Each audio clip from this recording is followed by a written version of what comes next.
Spanish, German in Transylvania mostly, Russian, and there was a push for Russian, but we were sort of pushing back because we were under a communist regime that had been brought by the Russians. And so unfortunately we refused to learn Russian, which I do regret right now. But there was that mandate. You couldn't complete school without knowing those other two languages that were not from your area.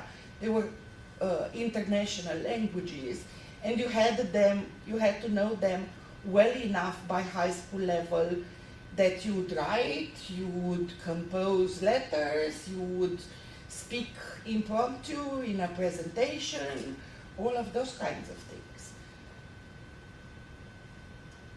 Other questions? I think the gentleman here had his hand up, yeah. This is specifically for Kevin, because you mentioned Swahili English, and that's what mostly you talked about. You also mentioned that your spouse and yourself also have the mother tongue, so to speak. You didn't really address how or if you're trying to teach the kids your indigenous language, and you have two indigenous languages. Thank you. That is a dilemma that even we have between me and my spouse, because I do not know her language, I don't speak her language, and she doesn't speak my language. Of course, we understand conversations. Being with her for some time now, I can tell where the conversation is going when she's on the phone, and she can also tell when I'm talking about her in my language with my family and all that. But then it became a challenge. Which language will we teach our children? And I felt that would be a lot. Kind of it will bring maybe a confusion or something like that.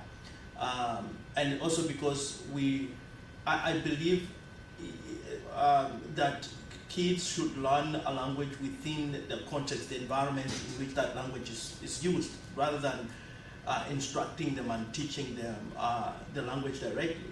So since we don't speak either of those languages, we defaulted to Swahili. Like I don't speak her language and she doesn't speak mine, we would not have an environment in which any of those languages are spoken for children to acquire it, in conversation. So, yeah. Well, and just from the Indonesian example too, oftentimes you have, a couple where they're from different different mother languages, and they'll speak Indonesian as default. And in the cities sometimes where it's very multi-ethnic, very multicultural, Indonesian becomes the kind of, like Swahili becomes the sort of language that everybody shares. So. But also the motivation, why would I need to teach them my mother tongue? If the motivation is mostly for them to communicate with our families at home, most people speak Swahili and English. My nieces and nephews refuse to learn our mother tongue, even in the village, and really it breaks my heart, because the language is gonna be endangered soon enough, because we will have a generation that doesn't speak the language, but they're all speaking they speak Swahili.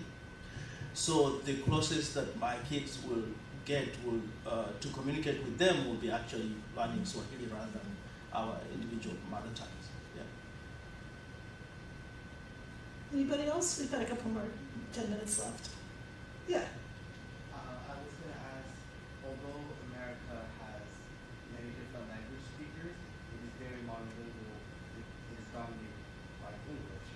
So, do you find it important to teach your children English, especially the ones born here, so they could have an easier process of integrating, especially with kids in school, the teachers? So, do you find it more important to teach them English than your, your ethnic languages? I mean, do they even have a choice? The kids are going to go to school where the medium of instruction is English, so they will definitely learn English at school at least. And then depending on whether they go to preschool, daycare, what is it that they're exposed to before they get to school, I think is it's important. Some families really find it important to teach their children the heritage language, so they do a good job of that. And some others want them to assimilate as soon as possible because they believe they will have better opportunities in school and outside of school. So that's also a problem, because then you have all these parents who do not speak English themselves that well, trying to communicate with their children in kind of a half-acquired, half-baked English language proficiency. So I think it's important for families to use whatever language they're comfortable in at home, because their children will acquire English at school anyway. But families may have different opinions on that. But sometimes they're even told that at Yes, schools. they are, yeah. Yes, and that's not true. You know, children are able to acquire English naturally because they're surrounded by English. They will just So pick it up. they very should easily. speak their heritage language at home, you know, and it will not deter them from learning English. Somebody else had a question? Yeah, go ahead. Yeah, so you talked about like your children's struggles with, you know, balancing each of your respective languages and English. Do you anticipate, or what kind of issues do you anticipate your grandchildren having? And how do you want to continue your you know, your language, and I don't know, what do you plan on doing? Well, I mean, mine is particularly complex, I think, since my daughter-in-law is Korean, and she's not even Korean American, it's like Korean. So she also speaks English as her second language. So I believe my grandkids will have Korean as their, at least one of their mother tongues, alongside English. That's going to be partly the home language. And speaking for myself and my husband, we would like them to at least learn a little bit of Turkish, just to be able to greet people, basic conversation. And so we would provide the resources for that, you know, maybe take them on trips to meet with family, or provide, I mean, there are lots of DVDs, apps, and other things like that. But we will probably not push that they acquire 3 languages at the same time. That could be a delaying factor in language development. But it will be exciting to watch and see, you know, what happens with 3 languages in their household. So, yeah. I think that's a question too that you can ask friends of yours, you know, because like my grandfather came from Germany, and he had 10 kids in the Midwest, and I think they all grew up speaking English. His wife was not German. But, you know, I like languages, so he would always play with me to teach me German words, and, you know, that was a kind of game between me and my grandfather, was to sort of, you know, learn this German. And so I think it depends on the kids too. Yeah, I think we teach a class in linguistic diversity, and we talk about like a 3rd generation, was it? The language usually is lost. So it just depends on in the community, really, you know. But if you're happen to go abroad and you be in a place where multilingualism is normal, then they'll be multilingual. Sadly, if it's in the US, probably not, you know, it gets lost through generations. And I also think there are differences even within second generation. Some of us are from the same country, raising children with one language from our home country and English. Some people, even if they come from the same country, do not have the same language, so they communicate in multiple languages. Some people have one parent who's US American, who maybe has never learned any other language, and then a parent who's international. So all of those situations are different for second generation or first into second generation children, and they're going to be as diverse for third generation children. Again, maybe if their parents travel abroad often, the children will be more sensitive to learning languages and inclined to. If their parents live abroad for a while, I can't even think of a situation in which you would not be able to go back to your home country. which probably would have been our situation if Romania was under communist, but we came here after that. So, no, that is I don't know, unfathomable to me. It seems to be like such a heavy, hard situation to live through, knowing that you cannot go back, at least for a while, or maybe hope that you would at some point. But all of those factors impact language acquisition of children and children of children. Plus, I would observe that from the first generation, there could be a split. We have other Romanian women, for example, who are married to Americans here in St. Louis, and already the family is losing some of the language. It's just that the mothers usually are in charge of teaching the language and taking care of the health care of the family. So usually if there's a mother that comes from a certain culture or language, she will teach her children. The fathers... Not necessarily. My sister-in-law is married to an Englishman, and her two boys do not speak a word of Turkish, and they spend a month every year in Istanbul.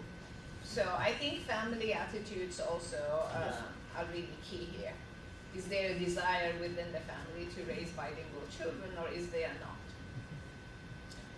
Also, we talk in our class about supports, different supports that are there, on generational and contact with the languages. Like if you think about the US and the Southwest area, you have generations of Spanish speakers, and they are not going away because even though if it's third, fifth generation, they're surrounded by the language. So they have that incentive of, carrying it and learning it and speaking it daily. Same thing in Miami. Miami, basically, Spanish is the first language.